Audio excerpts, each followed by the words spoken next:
నమస్కారం. ఓం శ్రీ లక్ష్మీ గణపతయే నమః.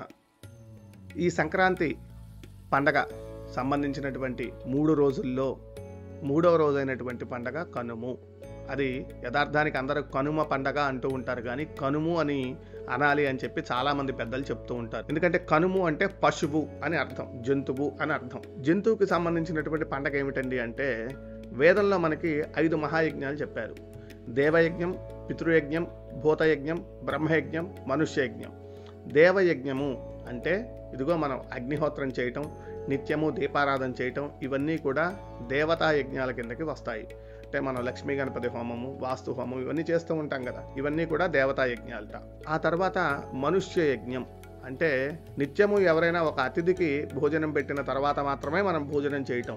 ఇది మనకి ప్రతి సందర్భంలో కూడా కుదరకపోవచ్చు. అందుకనే దీని నిమిత్తమే ఎక్కడైనా దేవాలయాల్లో అన్నప్రసాద వితరణ జరుగుతున్నా లేదా దేవాలయాల్లో ఏదైనా నిత్యము ప్రసాదం చేయడానికి అవసరమయ్యేటువంటి సామాగ్రి ఏదైనా ఉంటే అవి ఇస్తూ ఉండమని చెప్తూ ఉంటారు. ఎందుకని నిత్యము అతిథిని వెతుక్కుని వాడికి భోజనం పెట్టాలి అంటే మనకి సమయం దొరక్కపోవచ్చు, అతిథి దొరక్కపోవచ్చు. కనుక ఈ రీతిలో ఆ సంవత్సరం మొత్తము మనం ప్రతినిత్యము అతిథికి పెట్టేటువంటి గ్రాసం ఏదైతే ఉందో దాని నిమిత్తం పక్కన పెట్టుకుని ఇదిగో ఇట్లా అన్నదానాది కార్యక్రమాలు జరిగినప్పుడు అక్కడ ఇస్తూ ఉండమని చెప్తున్నారు పెద్దలు. ఆ తర్వాత బ్రహ్మయజ్ఞము.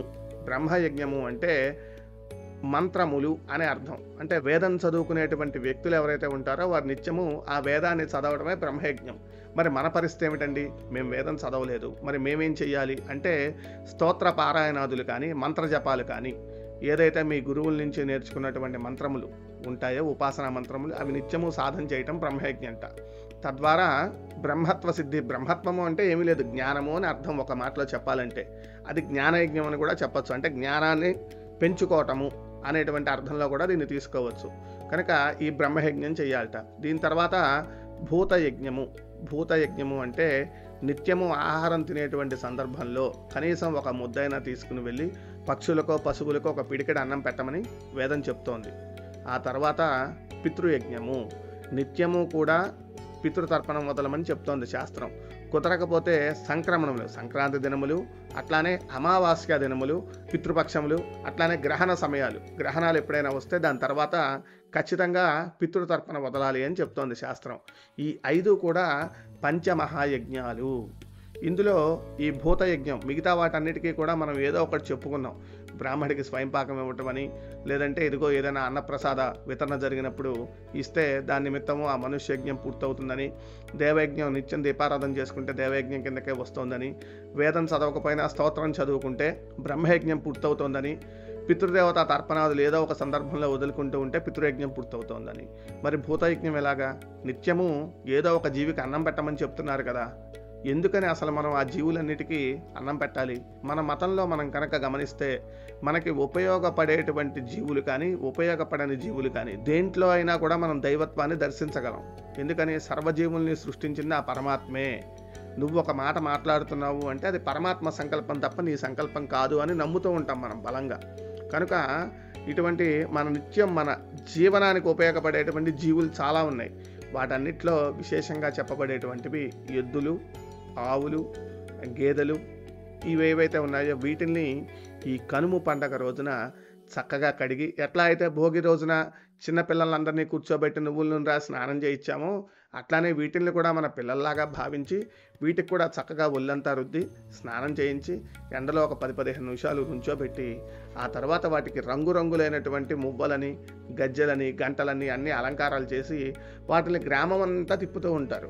దేనికని? వాటికి చాలా ఆనందాన్ని కలిగించడానికి. ఇదిగో మా యజమాని మాకు చూడు చక్కగా స్నానం చేయించాడు. మనం ఎప్పుడైనా పిల్లలకి స్నానం చేస్తూ ఉన్నాం అనుకోండి, తెలియకుండానే ఆ పిల్లలకి మనకి మధ్యన ఒక ప్రేమానుబంధం, ఒక బాండింగ్ ఏర్పడుతుంది.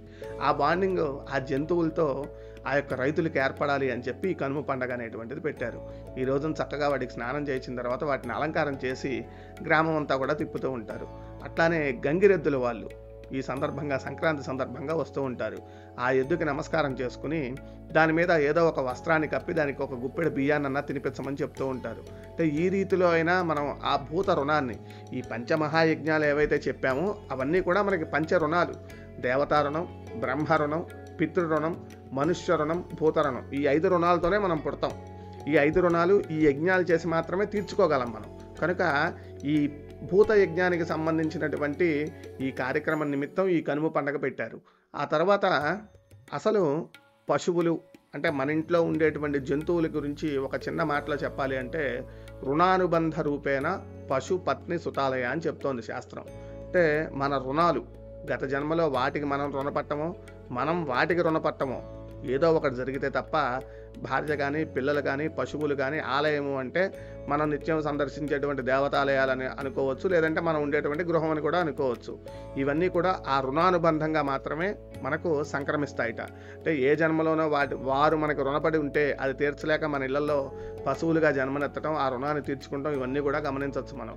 అంటే ఇట్లా మనకి రుణపడిపోయి ఉన్నటువంటి ఆ జీవుల్ని కూడా మనం గౌరవంగా చూస్తున్నాం, అంతేగాని వాటిని కొట్టి తిట్టి హింసించి వాటితో పని చేయించుకోమని చెప్పట్లేదు శాస్త్రం. వాటికి నొప్పి తెలియకుండా వాటితో చక్కగా ఆ పొలం దున్నేటువంటి పని ఏదైతే ఉందో లేదా బండి కట్టేటువంటి పని ఏదైతే ఉందో దాని ప్రకారం వాటికి నొప్పి తెలియకుండా వాటిని హింసించకుండా ఇబ్బంది పెట్టకుండా జాగ్రత్తగా చేసుకోండియా అని చెప్తోంది. ఆ తర్వాత కనుమ రోజున విశేషంగా శాకాహారులైతే గారెలు పరమేశ్వరుడికి నైవేద్యం పెట్టుకుని ఈ గారెలు తినమని చెప్తోంది. మినుములతో చేసినటువంటి గారెలు, ఈ మినుములు అట్లానే గుమ్మడికాయ, కొబ్బరికాయ, నిమ్మకాయ ఇవన్నీ కూడా అమితమైనటువంటి జీవశక్తిని కలిగి ఉన్నటువంటి పదార్థాలు. వీటిని ధాతు పుష్టి కోసం తినమని చెప్తోంది శాస్త్రం.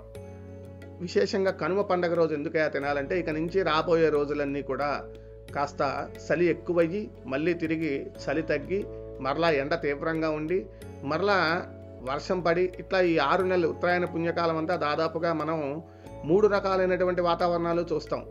ఈ ఋతువులోనేమో మాఘమాసం వరకు చలి, ఆ తర్వాత ఫాల్గుణ మాసం మధ్యలో నుంచి చైత్రమాసం నుంచి ఇక ఎండ ప్రారంభమయ్యి చైత్రము, వైశాఖము, జ్యేష్ఠ మాసం వరకు విశేషంగా ఎండలను చూస్తూ ఉంటాము. ఎప్పుడైతే జ్యేష్ఠ మాసం చివరికి వచ్చేసామో జ్యేష్ఠ మాసం చివరి నుంచి ఆషాఢము, శ్రావణంలో మరలా వర్షాన్ని చూస్తూ ఉంటాము. కనుక ఈ ఉత్తరాయణ పుణ్యకాలాన్ని గమనిస్తే అటు చలి, ఇటు ఎండ, ఇటు వర్షం, ఈ మూడింటిని మన శరీరం ఎదుర్కోవాల్సినటువంటి అగత్యం ఉంది.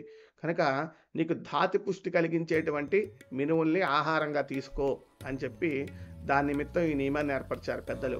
మాంసాహారులు అయితే మాంసంతో చేసినటువంటి పదార్థాలను ఈ రోజున వారి పెద్దలకు నైవేద్యం చేసుకుని వారు భుజిస్తూ ఉంటారు. అంతేకాక ఈరోజు ఒక కఠినమైన నియమం కూడా ఉంది. కనుమ రోజు ఎట్టి పరిస్థితుల్లో ప్రయాణం చెయ్యకూడదు. కనుమ రోజు చక్కగా ఏ గృహంలో అయితే మనం వెళ్ళి ఉన్నామో ఆ గృహంలోనే విశ్రాంతి తీసుకుని, ఇంకా గట్టిగా మాట్లాడితే చాలామంది ముక్కనుమ రోజు కూడా ప్రయాణం చెయ్యరు, ఆ తెల్లారి మాత్రమే ప్రయాణం చేస్తూ ఉంటారు. అంటే కనుమ రోజు దాని తర్వాత రోజు కూడా చెయ్యట ప్రయాణం. మనం దీంట్లో మనం ఆలోచిస్తే గారెలు కానీ మాంస పదార్థాలు కానీ తిన్న తర్వాత అవి అరగటానికి చాలా ఎక్కువ సమయం పడుతుంది. ఆ రీతిలో నువ్వు ప్రయాణం కనుక చేస్తే ఆ ప్రయాణంలో నీకేమైనా అజీర్ణ సమస్యలు కనుక కలిగితే చాలా ఇబ్బంది పడతావురా నువ్వు అని చెప్పి ఈ రోజున ప్రయాణం నిషిద్ధం. అందుకని చాలా ఊర్లలో సామెత కనుమనాడు కాకి కూడా కదలదని. కనుక ఈ రోజున కఠినమైన నియమం ఏమిటయా అంటే పొరపాటున కూడా ప్రయాణం చెయ్యకూడదు. కనుక ఈ కనుమ రోజు చెప్పినటువంటి ఈ నియమాలన్నీ కూడా పాటించి తద్వారా పితృదేవత అనుగ్రహాన్ని పొంది మీరందరూ కూడా ఆయురారోగ్య ఐశ్వర్యాలతో ఉంటారని భావిస్తూ ఓం శ్రీ లక్ష్మీ గణపతయే నమః.